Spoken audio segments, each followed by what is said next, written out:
Hey guys, now we're here with a book. We did that book now. Reading Stacy's Extraordinary We Words used to read it by Stacey Abrams. Yes. Let's go. Stacy loved words. She loved to read and write and say them. She adored fun words, long words, unusual words, words with wonderful histories and weird combinations. Whenever Stacy learned a new word, it was like making a new friend. First, she would find the dictionary. Then she would look up where the word had came from and learn its secrets. Did any of its letters hide and stay quiet? Like the P in... Why did she do that? But you charm again? A bird that lives in cold northern regions, or were they strong like the I in bright? Next, she wrote the word in her special notebook of extraordinary words. She practiced how to arrange the letters just right, how to sound them out. That's because she loved spelling interesting words most of all. With her favorite words, she would try to remember their quirks. What made them special? When she saw a super long word like onomatopoeia, a funny word to describe the sounds of other words, she had to jump and sway. Words like duckling made her grin. Persnickety tickled her tongue. Sometimes Stacy thought that words understood her better than people did. When she sat by herself during recess, they never teased her about being quiet, or about being clumsy when she fell, or awkward when the joke in her head came out wrong. When she read books under the covers, words never told her to go to sleep. Words just understood why she was grumpy or anxious. In fact, words helped her explain what she was feeling, if only to herself. One day, Stacy's teacher, Miss Blakesley, asked her to wait after class. She squirmed in her seat because she was afraid, petrified. Another way to say really, really afraid. Usually, the teacher only kept a student after class because of a blunder, a mistake. Miss Blakesley called Stacy to her desk and she returned her spelling test. A big red 100 sat at the top of the page. The teacher asked her, "Do you know what a spelling bee is?" "A really smart insect," Stacy joked. The teacher smiled. A spelling bee is a contest where students compete to spell. Where students compete to spell as many words correctly as they can. I would like you to participate.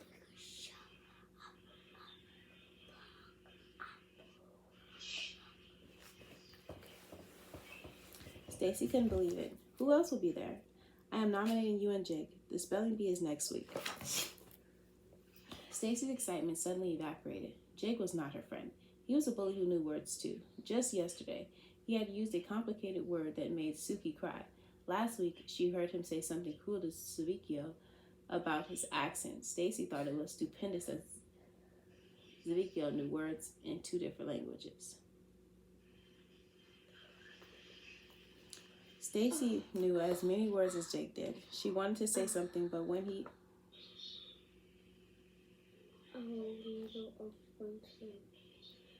Can you see that? The splinter? What we gonna do? I'm just gonna take it out so it don't hurt no more. It's gonna hurt? No, let me just take it out.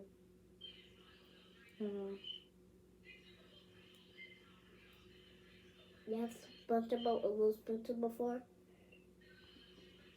I don't see. I mean, I see it, but it's poking you.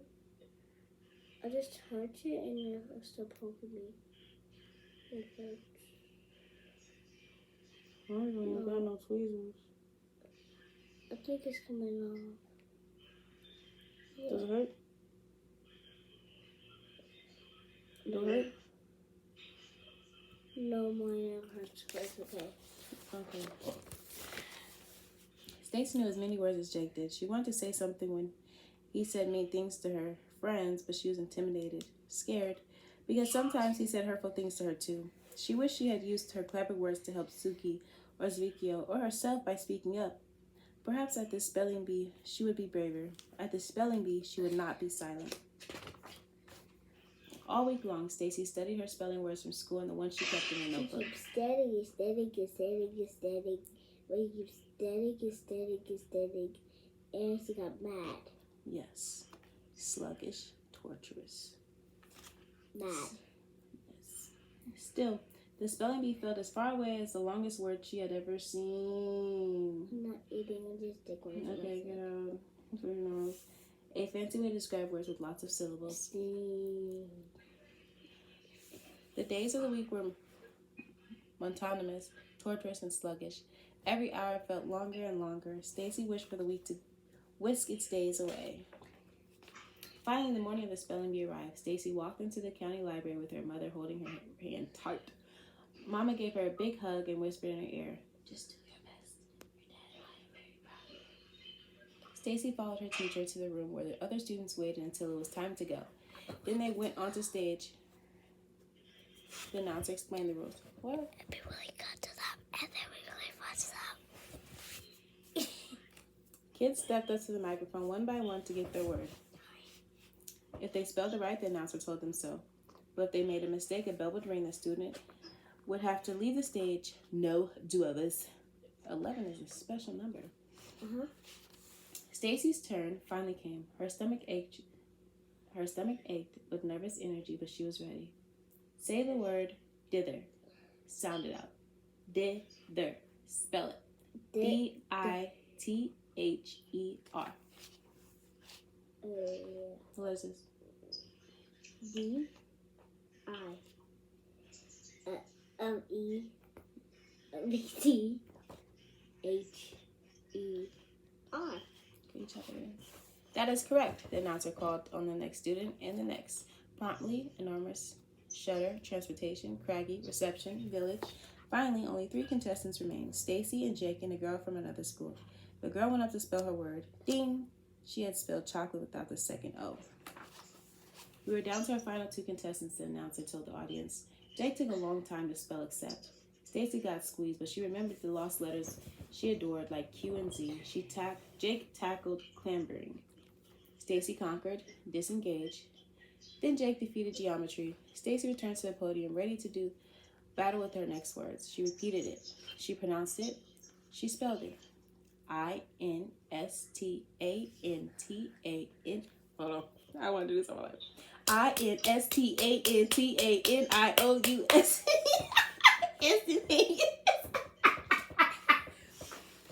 I'm childish. Okay. As she waited for the announcer, the bell dinged. I'm sorry, that is incorrect. The proper spelling is. Stacy couldn't hear the rest of what he said. Tears filled her eyes, but she stayed on stage like a good sport as Jake got his trophy and she received her second place ribbon. Everyone congratulated Jake and so did she. Good job. Jake laughed and rolled his eyes. At least I know the difference between I and E. Stacy felt embarrassed but refused to let Jake make her cry. Well, I misspelled my word, but I do know how to be courteous. You should try it. She turned away and went to find her mom. If today were like one of the stories Stacy loved the most, she would have won. And Jake would have learned that words were a gift and that shouldn't be used to hurt people. But things didn't always happen that way in the real life. Sometimes change was harder and didn't happen the right way. Stacy felt a hand brush on her cheek. It opened her fist and smothered out the ribbon. Mama. She put a butterscotch candy on top, Stacy's favorite kind. You okay? I lost, but you came so far, nearly to the very end. Not far enough. I got the letter wrong, and I didn't win. I failed. You only fail if you stop, her mother reminded her. I know there's a word for that. You know it too. Stacy thought about one of her favorite words. Perseverance. Here we go.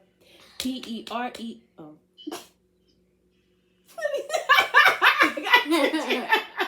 Hold on. P-E-R-S-E-V-E-R-A-N-C-E. Exactly. So let's go home and learn more words. There's always next year. Stacy imagined all the words she had yet to meet. New words and new ways to speak up and help others. She'd find them all. No, Mama. There's always tomorrow. Do you want me to read this? Okay. I love words. I can't remember ever not loving them. As a preschooler, when class ended, my parents were still hard at work. Luckily, I attended preschool on the college campus where my mother served as librarian. She would have us nap in the stacks as she continued to work. And I nestled with books and stories and words. Even today, the rich scent of a library or the waft.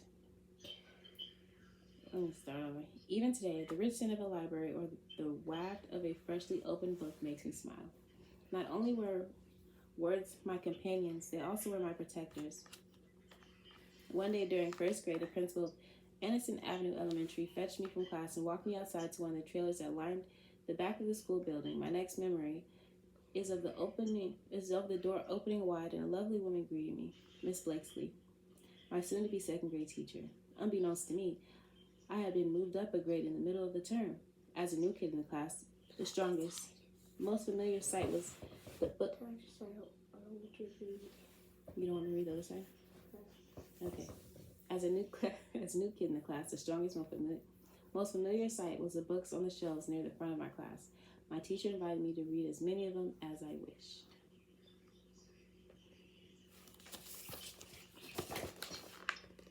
And now, the end. These are just extra words. Yes. That, you ready to see who did it? It is her. Miss Stacy Abrams. Her name is Miss Stacy Abrams. Alrighty, friends. Have a good night. Yeah.